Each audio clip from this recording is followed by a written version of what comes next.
Welcome back, Locked On Bulldogs. And I don't know if you understand this, Daniel. When you win a national championship Okay. in back-to-back years, All right. people who have nothing good happening in their life Not a dang thing. have to come back and tell you why your back-to-back national championship winning quarterback is nothing like you say he is, because this just in, they've been doing nothing for 3 weeks, Daniel. Nothing. Not a dang thing. We're going to come back. We're going to talk about them as well as national picture one more time here on Locked On Bulldogs. You are Locked On Bulldogs, your daily podcast on the Georgia Bulldogs. Part of the Locked On Podcast Network. Your team every day.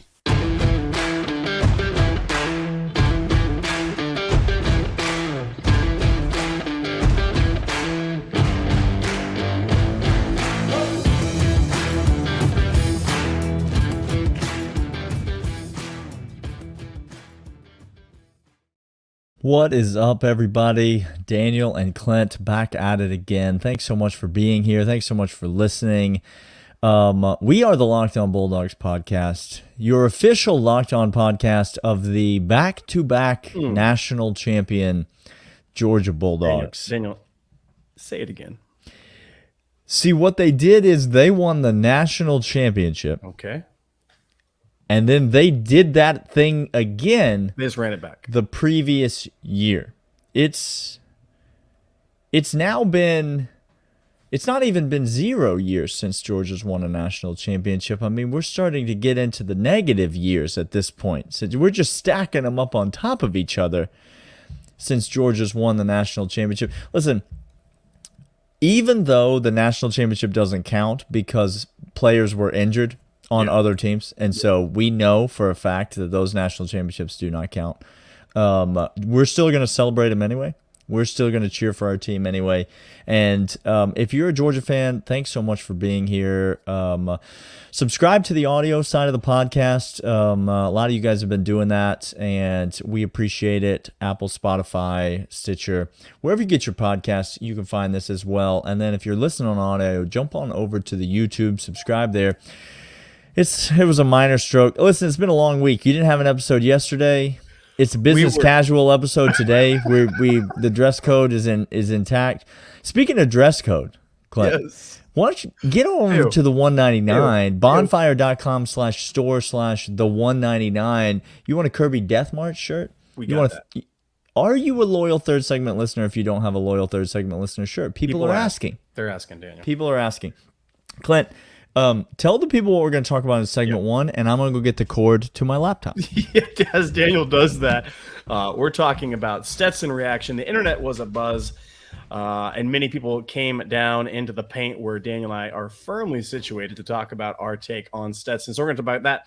Segment two, we're going to talk about the national championship in review one more time. Still things left on the bone from the last time we talked about it. And then lastly, we're talking Mike White and this basketball team for UGA, because I'll tell you what, right now, this guy over here, me, who is very anti-basketball, turns out I am very pro-basketball team after Mike White. But first, let's start with Stetson Bennett and the reaction that we were getting. Daniel and I came on the show, and again, no hyperbole, and this is my favorite thing about sports fandom. I texted this to intern Michael today.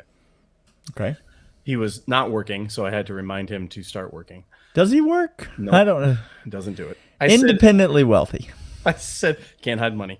I said, there are two things in my life I really enjoy: sports fandom and logically consistent arguments.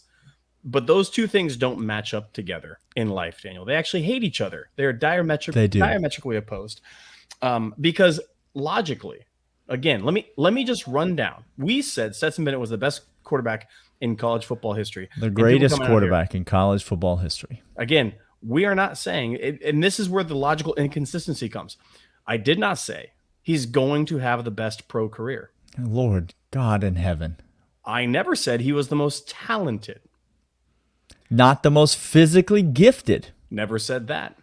I said on the only metric that matters, winning national championships in the hardest era to do it, with the composite best roster ever, Nick Saban revenge tour, that couldn't make it against the SEC, against all odds, when a defense is doing well, when a defense is not doing well, Stetson stepped up. 4 MVPs for 4 playoff games, 2 back-to-back national championships, the first Georgia quarterback to ever go over 4,000 yards in a season, the best fourth quarter numbers ever, the highest graded quarterback this year. I can keep going, and people keep on telling me, but Tim Tebow had 6,000 yards in a season. Cam Newton is talented. Did he win a Heisman? There is one metric, Daniel, and one metric only. I understand that Carson Beck has as many national championship rings as Stetson Bennett does. So it's not like we believe winning is a quarterback stat. Don't make that argument to me. Leading your team to wins is a quarterback stat. And he led the team in every aspect because we were down to Ohio State not once, 2 times by 14 or more points. 2 times 14 points.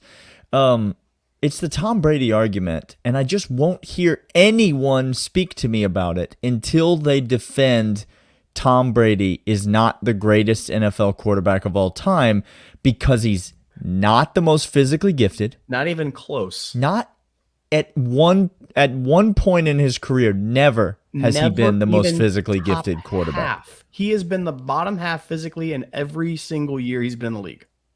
He has had great statistical years, sure, and he's also had statistical years that are not as great.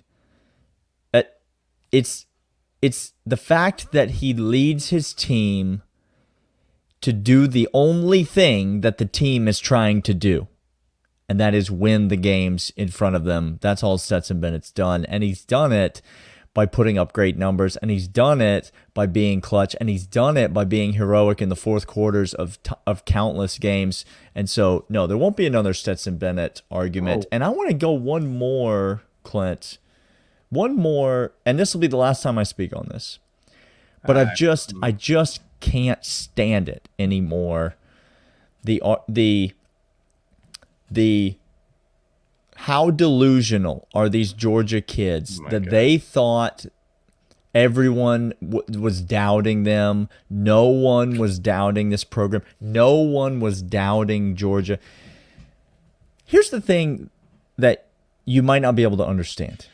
If you live a mediocre life. Yes. Okay? And that's most of you from these other fan bases that are coming into my mentions right now. If you lead a painfully mediocre existence, like you've never done anything exceptional, you could not possibly understand that the drive to be exceptional does something to you that's different than the average person. Do you realize that for this Georgia team to be told you're going to win 10 games and not win the SEC championship and be left out of the playoff, do you realize that is insulting to them because they're not trying to be good. Correct. They're trying to be elite. I got a quick question for you, Daniel. Can you name a team who lost 2 games this year, didn't make it into an SEC or to a playoff, and this year is a waste according to them? That's to a them. Good team who believes that this season was a total loss, a total waste. Okay. That's Alabama. Mm-hmm. And when you predicted that Georgia would do that, you predicted they would go 7-5. In the minds of a Georgia football player, they're the same thing. Do you understand that? 10-2 and 6-6 are the same thing in the minds of all these Georgia kids. And doesn't get you a national championship, doesn't get you SEC, doesn't get you anything that Georgia is aspiring to. Kirby counts as a failure. He wins national championship. That's his goal every single year. So if that's not your goal, if your goal is to just make a competitive time out there, then sure. Congratulations, Mississippi State. If you picked them to finish 5th in the final rankings of the year, which, by the way, swing your sword. That was not a dig at Mike Leach. You have disrespected them. Correct. You have disrespected this Georgia team. If you predicted that they would win 10 games and finish 5th, because Kirby knows that losers win 10 games and finish 5th. And that's exactly what happened to Alabama. And so does again. Nick Saban. He knows that losers do that. And David Pollack told him right to his face. I love the narrative, by the way, that David Pollack made Nick Saban so mad that he's going to try next year.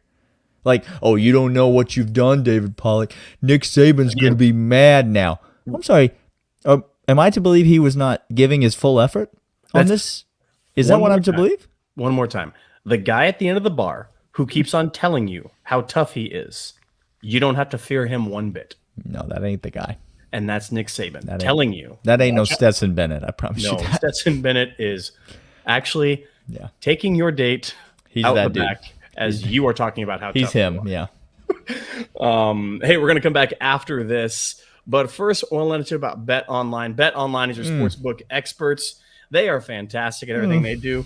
How the account looking, Clint? How the account looking? Was emptied before the game. Yeah. Now she full. No, she full, Clint. We are ready to go to Mike White season of BetOnline because we are out here. BetOnline is the official sportsbook experts of Locked On Bulldogs and Locked On Podcasts. Everywhere is a place to find all the news, all the scores, all the odds, over-unders, win totals, everything. NFL playoff odds coming there. It's the season. There's still great football to watch on TV. Why don't you just go ahead over there and sprinkle a little on the Niners against the Seahawks? Just go ahead and take that spread. It's gonna be just fine. Brock Purdy out here? Oh, you want to talk about a good QB? You want to talk about Purdy out here? Come on now. BetOnline, the official sportsbook experts of Locked On Bulldogs and all Locked On Podcast Network shows. They're the place that Daniel and I trust the most. All right, Clint. So, Georgia won the national championship game by 58 points the other night. Any other thoughts on that? I have many thoughts. I have many other thoughts, Daniel. Can we please? I want to go back, and I don't know what this exactly means. I do know definitively. I know one thing, and secondly, I don't know another. I want to talk about the defensive backs. Okay. I know definitively. I'm sorry. You talk about the defensive backs. Okay. I'm gonna begin feeding the ducks. We have Kamari Lassiter. I'm sorry I spoke anything ill against you against Ohio State. You are him. You are that guy. You are that dude. And by the way, Daniel and I have made many a prediction on cornerbacks, and they have been plenty wrong. We're 0 for 1,000. But I can tell you this much, Kamari, I have no fear of you next year coming back and leading this defensive back room. That is a dog, Daniel. That's a dog. Okay. Also, Keely Ringo, unbelievable game. Second thing that I don't know anything. Yep. Keely Ringo, I'm sorry. Yep. You played out of your mind against TCU. I mean, the man came out and absolutely made a statement in this game. This is the part where I don't know because, Daniel, he may have vaulted himself back up into the top 15 all of a sudden with this game. Falcons going to draft him at 8, Clint. And Falcons going to draft him at 8. Or maybe the Falcons are going to draft Broderick Jones at 8. If you want a maybe the Falcons going to go out, get Broderick Jones at number 8. Okay. That's the move right there. Look, this defensive back room is loaded. It is talented. Kamari Lassiter is the hardest tackling cornerback I have seen. Kamari Lassiter and Malachi Starks anchoring this defensive backs unit. I know there's holes to fill. Bullock going back too. I know. Yeah, that's right. I know there's holes to fill. Sure. Right. I know that you got to have somebody step up at corner. You got to have, somebody fill in at safety. I know there's people. I know the pipeline is rich. I know there's a lot of good players. You can't just replace Christopher Smith like that. You cannot do that. I promise you cannot do that. But you love what you have in Malachi Starks, who's probably one of the better playmakers we've had in the secondary in a long time. And then you got a guy like Kamari Lassiter, who's not just a corner who keeps getting better and better, but he's, as to your point, he's as physical of a defender as you're ever going to find. And with as much perimeter game as is out there in college football right now, with as much wide stuff as gets run, you have got to have corners who can get off blocks and who can make tackles and who can get guys on the ground, and that's a huge piece for this Georgia team. I want to go back to the running backs in this game. Okay. Because didn't get a lot of mention, but I thought all three of them, I'm going to exclude Branson for a minute because he's sort of a whole nother conversation. I'll anchor that segment then when it comes. But I thought all three of the starters at running back, and Georgia has, don't get it twisted, Georgia has 3 starting running backs. I know it doesn't make mathematical sense, but what he just said is true. Absolutely true. And I thought all 3 of them played great. Daijun Edwards, I thought, had been possibly fading a bit as the season had gone on. Correct. And I thought he stepped up and played one of his better games of the year. Kendall Milton played his best game as a Georgia Bulldog ever. Period. And he didn't have, a 50-yard house call or anything like that. But I thought Kendall Milton played unbelievably great. You have got to be freaking excited when you think about Kendall Milton. And I'm talking about Kendall Milton, the bell cow. Like Kendall Milton, who is, Daijun's here and Branson's coming in to spell, but sure. Kendall Milton is that dude next year, and you got to be excited about that. I want to talk about Kenny Mack's place among Georgia running backs though for a minute. I already told you. Let's start the floor. Okay. Daniel. Where I'm just going to ask you point blank. Where is Kenny Mack among the University of Georgia running back? You don't have to start at 1 and go down. Just give me an idea of his place. I'll tell you who he's eclipsed. I said he's eclipsed DeAndre Swift. I think he has eclipsed DeAndre Swift. Not a question. I love DeAndre Swift. Of course you do. Okay. It's not a question. I even want to go so far. It's gonna be a hard one. I'm questioning if he's eclipsed. I'm questioning if he's eclipsed Sonny Michel. I'm questioning if he's eclipsed. It's interesting because you think about the fact that, this is the only year Kenny Mack has had to carry the load. But Sony never had to carry the load in his Georgia career. He never was the guy. And I know that this year Georgia rotated a lot at back as well. But you just think about the things that Kenny McIntosh can do.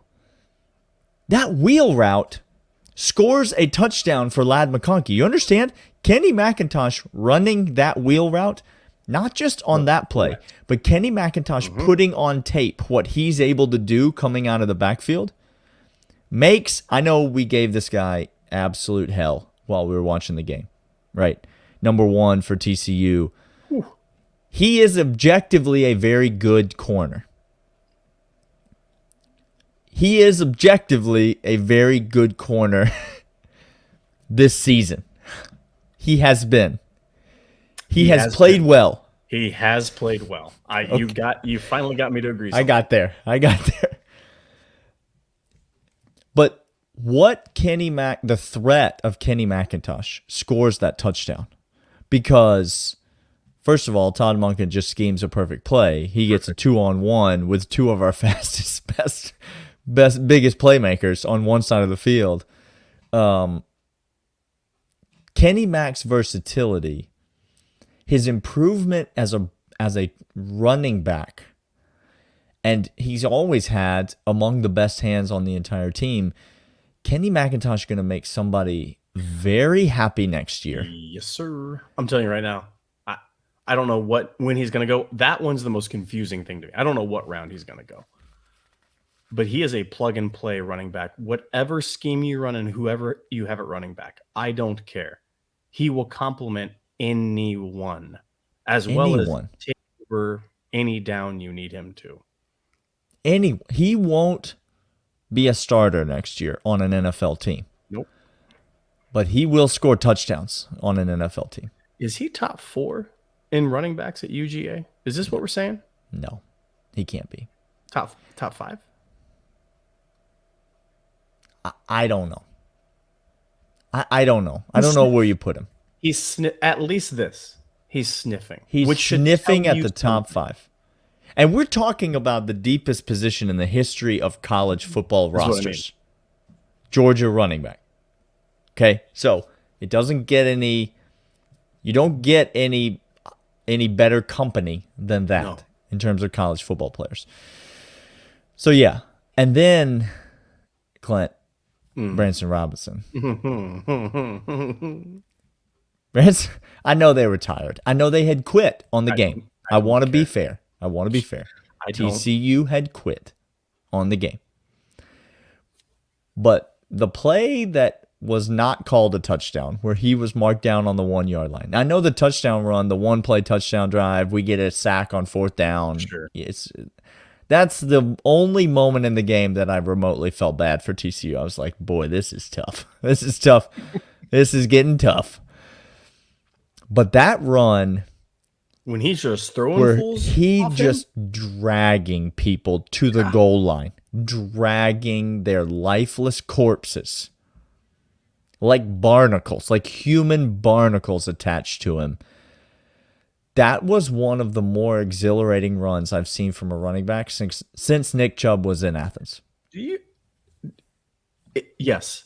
I mean, it's an easy comparison. I get it. The Nick Chubb, easy comparison. I'm not comparing him to Nick Chubb. I'm just telling you the last time I felt that way watching a Georgia running back was Nick Chubb. The memories, the feels, if you will. Yeah. It's something special. Yeah, last thing I'll say before we go to break and come back talking about Mike White. You realize that Georgia now, again, is the standard. Paula had it correct. We are the standard. Yeah, that's right. Locked On Alabama will one day get there. They'll get there. Well, no, they won't. No, they will not. Do you realize that, again, it's like looking at your little brother, and each time he would come home from school, the older brother would be like, well, I got my manager job, or I got this girl, or I got this car. And each time he came back, he upped you in that regard. He had a better job than you when you visited for Christmas. He had the better car. He had the better. All of these things started to happen. The thing that confuses me about every other fan base is when you look at Georgia, all of the yeah, but they don't have quarterbacks. I mean, sure that running back and they have all this and they have a defense, but can you look at the quarterback? First of all, shut your mouth. We have the greatest quarterback of all time. Secondly, if you want stars, well, they come in. So we're combining all of these things together, and you're going to run out of excuses eventually. I swear you will, but of course they won't. No. Hey, we're going to come back after this. Talk about Mike White and this Georgia basketball team. But first, let's talk about Built Bar. Built Bar is the tastiest protein bar on planet Earth. How do we know? We've tried them. They have puffs. They have crisps. They taste like a candy bar, but they're not a candy bar. I don't know how it's possible. I don't know what they did, Daniel, to make it sort of magic. Some sort of leprechauns. Leprechauns did it. It's made with real unicorn. Okay, real unicorn. I don't know if it is or not. That's not part of the ad read. We're just speculating here. Built Bar is the tastiest protein bar on the planet. Mm-hmm. We know that because we've tried them. They are keto approved. They are on-the-go meal replacement, pre-workout, post-workout, during workout, high in fiber, low in sugar, high in protein. They are the candy bar protein bar that tastes like a candy bar.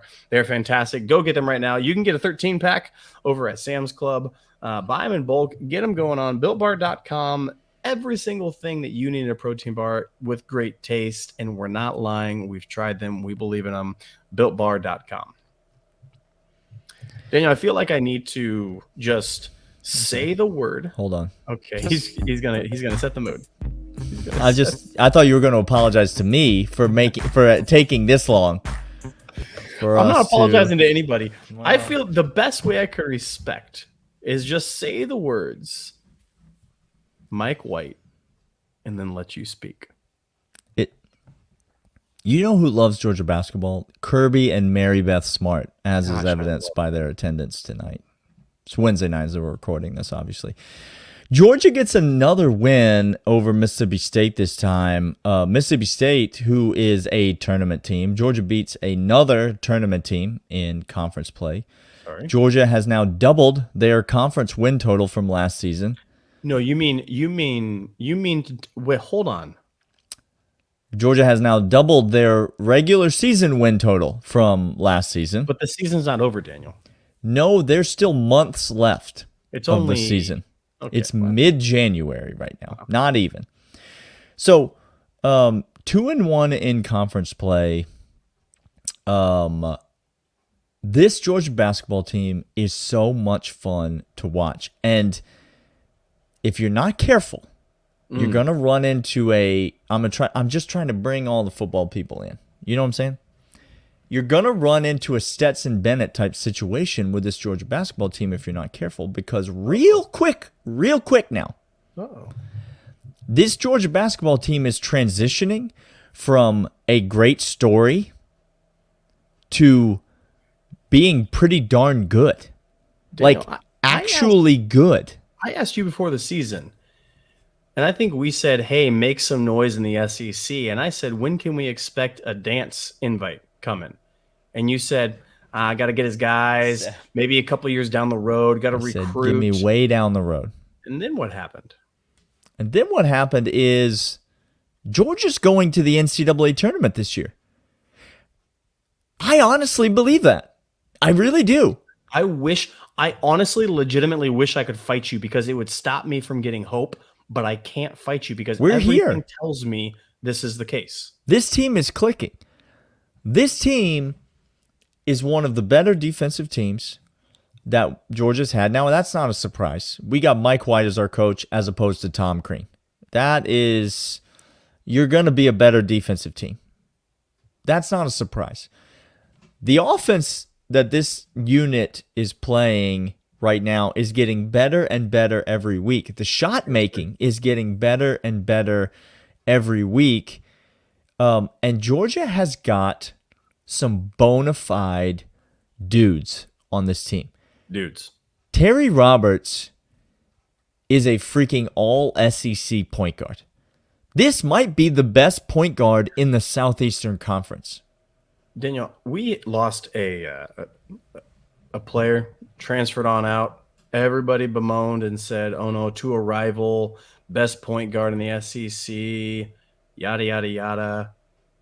You talking about that guy that got beat by Georgia a few days ago? That's what I'm talking about, Daniel. Oh, okay. Well, see, this Bradley kid comes in, Terry Roberts, and this is just a straight New York City point guard. And Georgia has not had a guy like this. He gets his own shot. He gets other people's shots. He does whatever he wants with the ball in his hands on the court. And then I cannot emphasize to you enough, if you want to know what a job Mike White has done, look at Braylon Bridges. Oh, yes. Don't look at the points per game, because Braylon Bridges actually shot the ball really well last year. He averaged, he led the SEC in field goal percentage. He averaged double digits, points per game. But watch the games last year. And I say this with understanding that what I'm saying is an insult. But he was soft. He was just straight up soft last year. And when bigger, more physical teams would play against Braylon Bridges, he would disappear in those games. There's a reason that Frank Anselem started this season as Georgia's center. Because Frank Anselem plays defense, he rebounds, and he's physical in the post. And Mike White said, if that's not going to be you, then you're not going to play.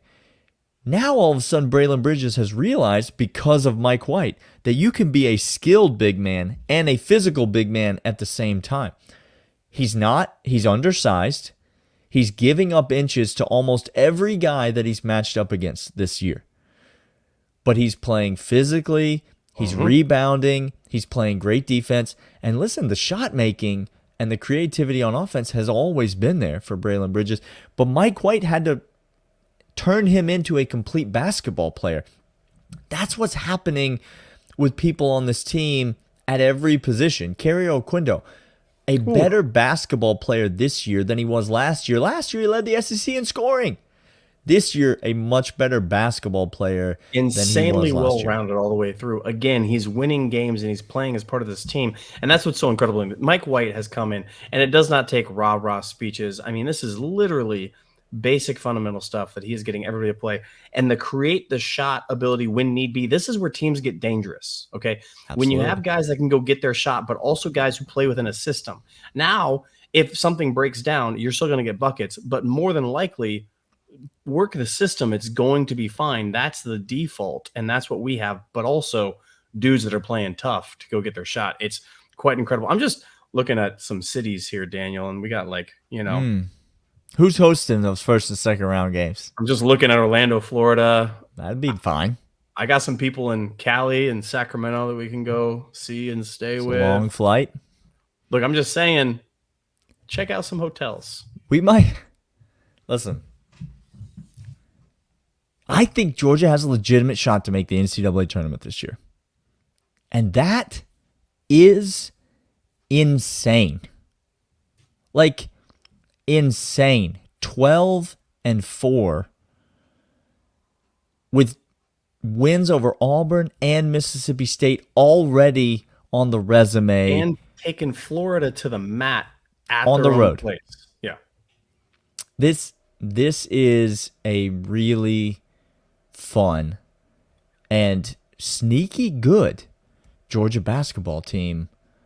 There's going to be plenty of opportunities in Stegman Coliseum to get wins, more wins over tournament teams, wins over ranked teams, yes. And Georgia's going to do it. Mike White, the Glenn Schumann of UGA basketball. I mean, Mike White has been a head coach in the NCAA for like 20 years, so I'm not sure. I just said a name. You said bring in the football people. I'm just saying. That's sure. He's very good at his job. Is that what you mean? That's what I mean. That's what you mean. Yep. Okay. Well, I'll take that.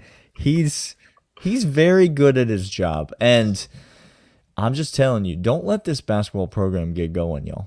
Don't let it get going. No, not with a guy who wants to be here. And I think it's already left the station. Okay.